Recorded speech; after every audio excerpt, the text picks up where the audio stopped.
estabelecer comparações com as coisas que deviam. Jesus procura, ao longo dos seus ensinamentos, estabelecer parâmetros para que a gente possa aprender. Jesus demonstrou para nós que as dificuldades que nós carregamos estão relacionadas às nossas próprias vidas. Naturalmente, Jesus, quando esteve conosco, deixou bem claro a questão da imortalidade da alma, as reencarnações sucessivas. Quando ele tem um coloca com Nicodemos questiona ele como ele poderia nascer de novo. Jesus, então, explica que deveria nascer da água e do Espírito. Será que Jesus queria dizer com isso? Quando Jesus disse, meu reino não é deste mundo, ele indica que existe um reino superior a nós. Porque ele era rei, ele era tido como alguém que veio para um reinado. Ora, se ele coloca que existe um outro reino, ele não poderia estar se referindo ao reino material, ao reino da terra, mas a um reino superior, por qual hoje nós chamamos de plano espiritual. Então nós vemos que em Nicodemos ele fala do renascer de novo, já colocando explicitamente a ideia da reencarnação. Depois ele fala de um outro reino, que é o plano espiritual. Hoje muitos intitulam do céu, outros vão dizer que são locais onde nós vamos ter dentro de colônias, enfim, tem uma série de informações e esclarecimentos em relação a essa possibilidade. Então, o que Jesus quer dizer para nós? Que nós somos mortais, que as dificuldades que nós carregamos conosco têm uma causa, e essa causa muitas vezes tem causas atuais ou causas anteriores, conforme está colocado no Evangelho segundo o Espiritismo, no capítulo 5, que ele vai falar dos bem-aventurados dos aflitos. As aflições que nós carregamos hoje têm um caso. Nada está acontecendo na nossa vida por acaso. Ao mesmo tempo que isso nos incomoda, ao mesmo tempo nos liberta. Porque se tem uma causa e a causa provavelmente somos nós, a solução para esses problemas ou para as dificuldades que carregamos também está em nós. Basta querer. A dificuldade existe porque muitas vezes nós não temos fé em nós. Não acreditamos em nós. Apesar do Evangelho dizer que a fé é constituída de duas partes. A fé humana e a fé divina. Humana porque se eu não tiver fé em mim, eu posso conseguir nada. Se eu não tiver confiança em mim, o que é que eu haverei de fazer? Mesmo que Deus promova toda uma questão de possibilidades para mim, se eu não tiver fé em mim, nada devo construir. Porque eu não acredito. Se eu não acredito que posso, como poderia construir? É isso que Jesus vem para demonstrar para nós em palavras, em ensinamentos, para que nós possamos criar dentro de nós a ideia de que nós somos seres especiais, criados por Deus para a perfeição relativa. Nós somos perfeitíveis, nós vamos melhorando a cada encarnação. Uns vão mais depressa e outros vão mais devagar. Mais depressa porque escolhem muitas vezes o melhor caminho, escolhem as melhores possibilidades, conforme nos assinala Jesus, escolhem a porta estreita. O que é essa porta estreita? É a porta da nossa reformulação interior, da nossa modificação. Então, são espíritos ou indivíduos que percebem que eles não podem ser tão impacientes, eles não podem sentir ódio, não podem aí deixar de perdoar o semelhante, não podem deixar de fazer um trabalho em prol do seu semelhante. Ou seja, são indivíduos que nós podemos dizer, com uma linguagem mais atual, proativos, que já não tem mais essas estruturas que nós ainda guardamos, que nós chamamos de ranços, que são oriundos do nosso orgulho, da nossa vaidade, da dificuldade que nós temos de lidar com o outro. Nós temos muita dificuldade de lidar com o outro, porque na maior parte das vezes nós somos inseguros em relação ao que nós somos. Para fins de estudo, vamos dividir as parábolas em 3 grupos: usos e costumes sociais, assuntos domésticos e de família e da vida rural. Tá baixo? Essa divisão nesses 3 grupos, alguns estudiosos eles utilizam essa divisão, outros não. Se você for fazer um estudo na Federação Espírita do Estado de São Paulo, ela não vai estar com essas divisões. Lá nos estudos da Federação, você vai estudar essas parábolas, mas eles vão estar divididos por assunto, por conteúdos de assunto. Não é? Se você for fazer um curso já pela Aliança Espírita do Estado de São Paulo, já vai ter essa divisão. Apesar de quem organizou tanto os estudos na Federação quanto os estudos lá na Aliança Espírita seja o mesmo, o comandante Edgar Amon, quem criou toda uma estrutura de possibilidades para que a gente pudesse entender. Vamos falar um pouquinho aí sobre usos e costumes sociais. As parábolas que estão dentro dos usos e costumes sociais são os 10 talentos, as bodas, viúva oprimida, bom samaritano, o rico avarento, fariseu publicano, os primeiros lugares, o rico e o pobre. Todas essas parábolas estão em Lucas e Mateus. A maior parte delas está em Lucas. Algumas estão lá em Mateus.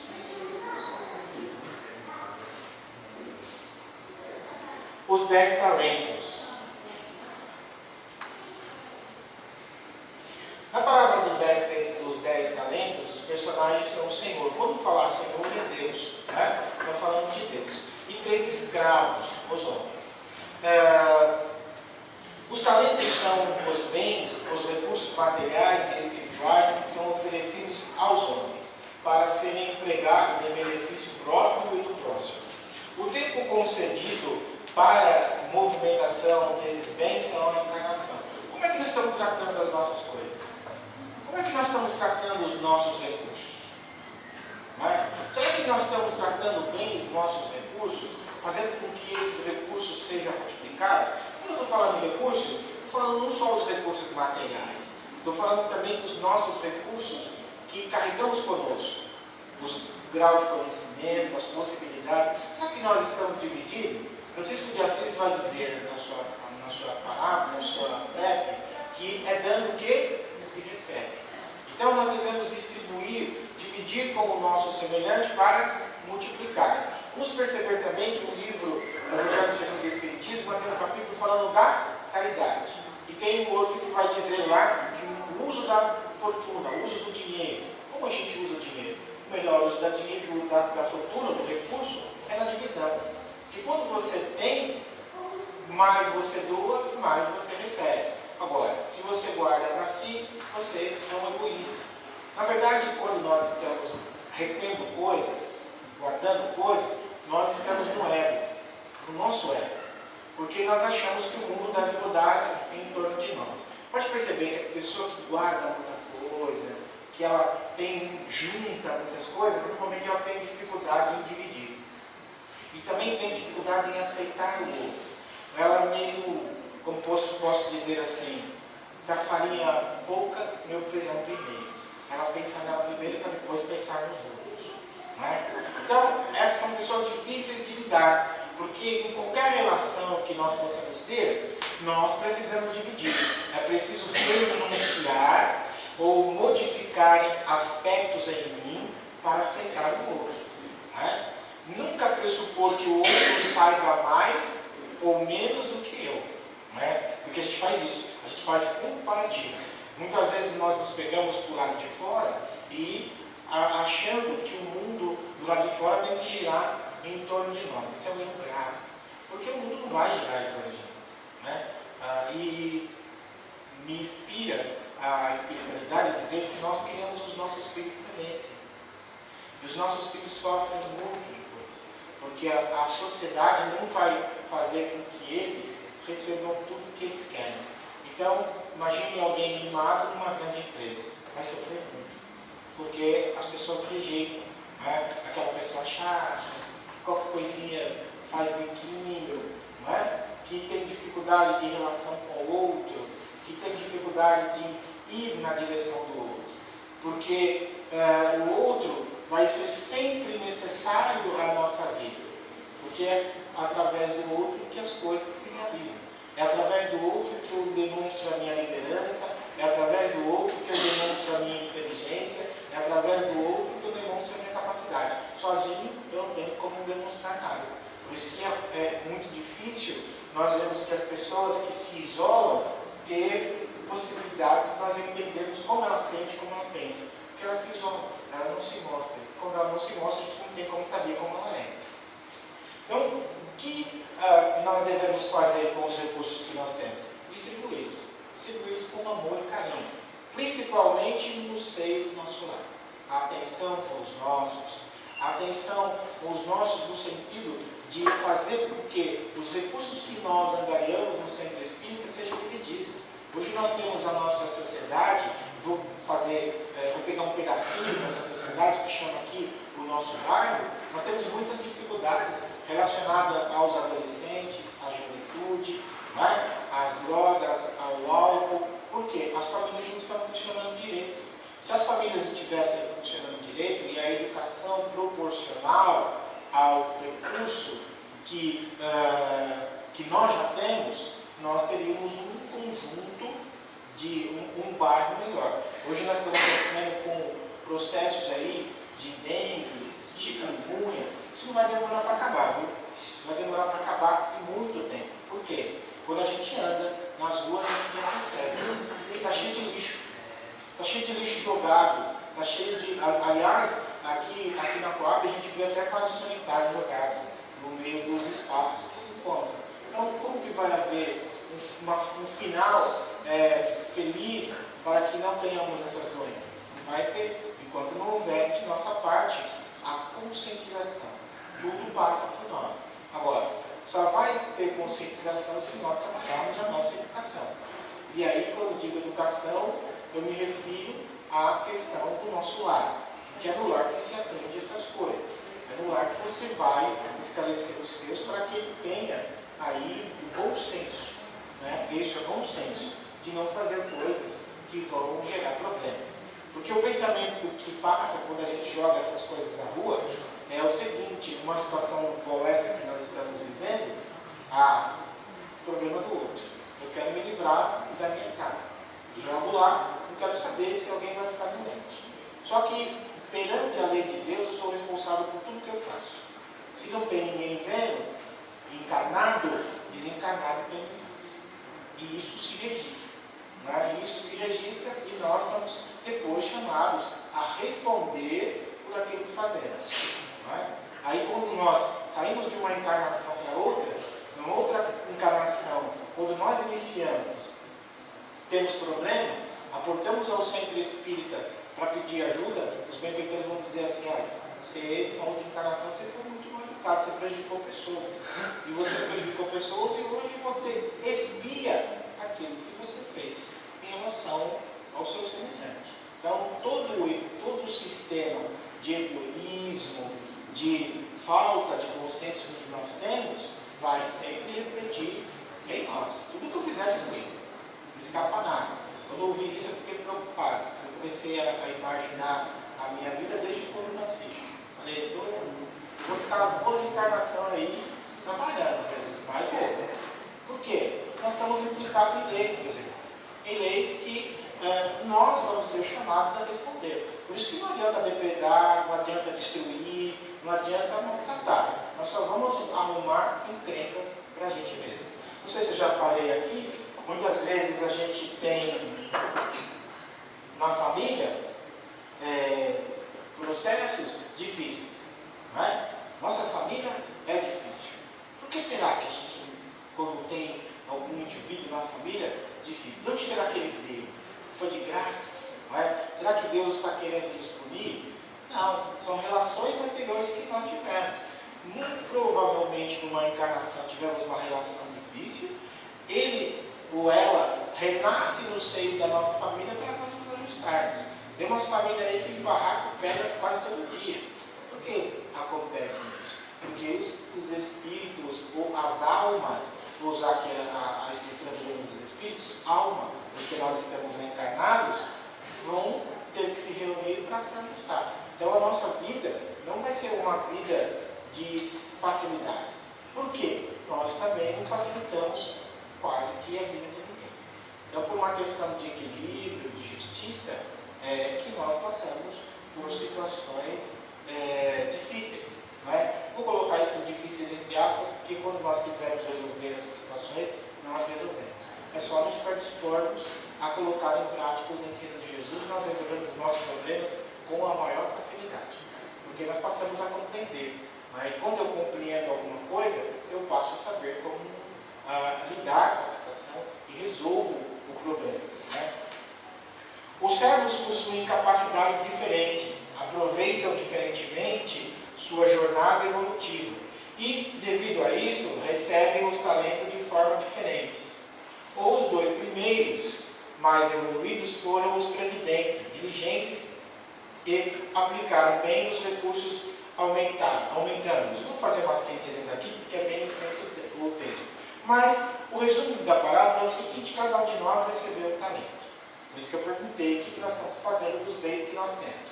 Entendendo que bens são todos os recursos que nós temos. Bens materiais e os bens da nossa intelectualidade. Os bens que nós desenvolvemos aí. Que são empréstimos que nos foram dados por Deus.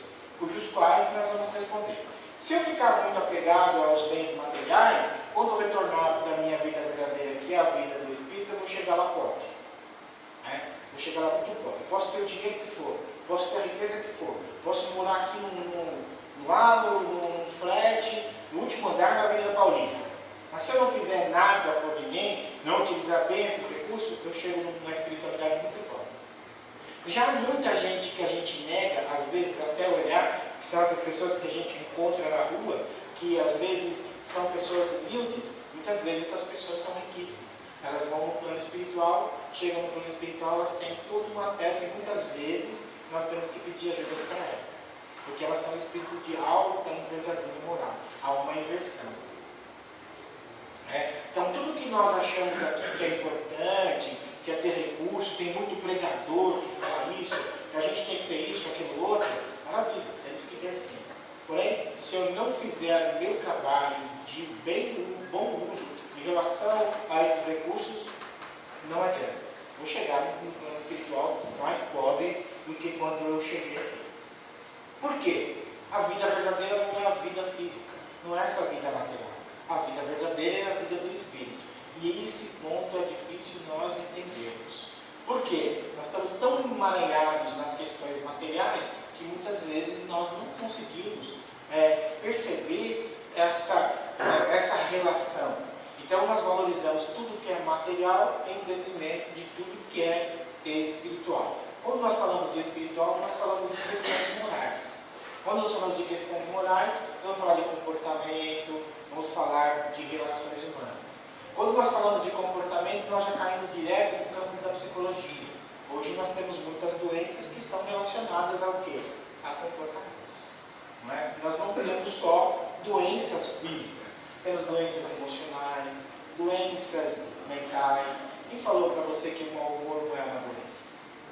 A gente já acorda de mau humor. Se esse mau humor for uma coisa crônica, ele é uma doença. Se a preguiça, todo mundo tem direito ao ócio. Isso tem até alguns aspectos na filosofia que estudamos. Todos nós temos direito ao ócio. O ócio seria esse momento em que nós estamos mais tranquilos, mais serenos, sem muita coisa para fazer. Né? E esse direito nos é dado. Porém, se eu tenho muita preguiça, também estou implicado em relação a esse processo. Porque eu estou me negando a fazer ou a utilizar os recursos que eu trago comigo, que é o de melhoria minha. Né? Então, vejam, tudo vai estar relacionado àquilo que nós fizemos. É o eu. Por isso que nós vamos ver nas pronúncias do Evangelho: conhece-te a ti mesmo. Amar ao próximo como a ti mesmo. Se você é obsediado, não é o obsessor que foi lá e te obsediou, não. Você que abriu a brecha para o obsessor te impoder. Se você tem um problema de relacionamento, a escolha foi você. Foi você que fez. Você escolheu uma mulher ruim. Ou você escolheu um marido ruim. Por que será que você escolheu um marido ruim ou uma mulher ruim? Muitas vezes por interesse. Aliás, nós fazemos umas nós vemos a pessoa deste mundo, aquela coisa maravilhosa, aquela mulher linda, né? Aquela mulher assim que a gente olha e fala assim, meu Deus do céu, é tudo que eu sonhei um dia, né? E começa até a fazer poesia, canta, até o momento que você dorme. Né? Quando a gente dorme, a gente sai do corpo e vai para o plano espiritual. Muitas vezes aquela mulher linda que a gente vê aqui, no plano físico, no plano espiritual ela é bruxa. É feia que dói. É uma verdade. Está no Mulher Luiz. A gente olha lá, a mulher é aquela coisa maravilhosa, corpo escultural. Quando ela sai do corpo, você olha e fala, meu Jesus, cruz credo, esquece que a Espírita fazer até sinal da cruz. Como que pode ser? Né? O André Luiz fez isso. Ele estava na sala para visitar uma mulher, que era uma mulher lindíssima, ele ficou encantado, mas ele falou, cuidado com os pensamentos, até para o André, para ele tomar cuidado, porque ele estava vendo a mulher. Quando ela saiu do corpo pelo desdobramento, ele falou, Jesus, que na verdade me protege. Era uma bruxa com verruga no nariz e tudo. Então nós começamos a perceber que a verdadeira beleza não é a física. Se você olha nesses rapazes da Rina Tanquinho, fala de nós que a gente tem um tanquinho cheio, mas cuidado, você pode arrumar um tanquinho do outro lado, é um Frankenstein, né? De repente você fala, meu Deus, achei que era uma coisa maravilhosa, e olha aí como é. Por quê? A realidade nossa é espiritual, nós vibramos aquilo que nós somos. Muitas vezes, se nós somos sensíveis, e essa sensibilidade, o que eu quero dizer, nós fazemos um aspecto de psicometria. O que é psicometria? Psicometria é leitura energética. Não é? Mas vamos dizer, o que você quer dizer com esse palavrão? É simples. Entra num trem lotado e fica num ponto, olhando para um outro ponto lá no fundo. Que nem o Hipólito está ali. Começa a olhar para o Hipólito lá no fundo, sem que ele perceba nada, que ele esteja de costas. Daqui a tempo o Hipólito vira e vai olhar direto para você. Por quê? O senso perceptivo dele lá. Ele vai perceber lá. Porque ele está lendo a energia. Ele não é só o aspecto físico e fisiológico. Além do aspecto físico e fisiológico, existem as capacidades espirituais. Então ele lê e percebe. E muitas vezes ele vai lá para você assim, o que quer? Está olhando por quê? Algum problema? Não é? Ele é meio nervoso. Professor de física e matemática, ele sabe. É uma pessoa maravilhosa, gente. Então, o que eu quero dizer com isso? Nós fazemos psicometria constantemente, leituras. Se você senta do lado de alguém no trem ou em qualquer lugar, e a pessoa não está bem, ela pode ser a pessoa mais linda que fosse, ela faz a pessoa estar tombada. Precisa tomar um banho de espada de São Jorge, porque está carregada. Jesus, né? E às vezes você sai até cansado, porque a pessoa está ali, ela suga você. E esse aspecto sugar não é só no trem, esse aspecto sugar também em casa. Porque às vezes em casa nós não percebemos, mas naquelas discussões que nós temos, as pessoas sugam umas às outras, elas se restabelecem energeticamente e aquele que está bem fica cansado. Às vezes a pessoa está ali, é uma pessoa bacana, bonitinha, mas quando perde o aspecto do equilíbrio, ela te suga, quando você vai ver, você fala, eu estava tão bem, agora estou cansado, o que será? E aí você percebe, com o decorrer do tempo, que você está sendo sugado pela outra pessoa. Por quê? Porque a outra pessoa ainda não se vigia, ela não toma conta de si, ainda é uma pessoa que acha que tudo tem que funcionar em torno dela. Ela é egóica. E uma pessoa que tem egoísmo, ou que ela pensa só nela, normalmente ela não é uma pessoa ainda, vamos dizer, imatura, muitas vezes. Porque o que nós podemos entender com Jesus, que a maturidade está no servir, no doar, gostar da companhia do outro. O nosso lar só melhora quando nós servimos. Aquele aspecto masculino que a gente tinha antes, que o homem chegava em casa, deitava no sofá, roncava, tomava cerveja, deixava a casa tudo bagunçada, isso acabou. Mulher nenhuma quer mais isso. Isso mesmo. Mulher nenhuma quer mais isso. Mulher hoje quer dividir as coisas, quer dividir as tarefas de casa, quer dividir os processos de cuidado dos filhos. Não quer mais esse indivíduo, porque é um indivíduo imaturo, que só pensa nele e acha que as coisas têm que funcionar e que a mulher hoje ela deve ser aquela que deve servir. Não percebeu que a mulher já avançou. Ainda está com uma ideia do século, do início do século. Aliás, do início do século não, Jesus revogou, porque em torno de Jesus Jesus exaltou a mulher, porque a mulher e o homem são iguais. No Espiritismo nós vamos aprender que o gênero masculino e o gênero feminino não existem na qualidade de espírito. O espírito é neutro, ele encarna tanto no gênero masculino quanto no gênero feminino. Então, se nós temos machismo, preconceitos, a doutrina espírita não é um bom lugar para a gente. Por que a doutrina espírita não é um bom lugar para a gente? Porque à medida que nós somos aprendendo sobre o espiritismo, nós vamos nos chocar.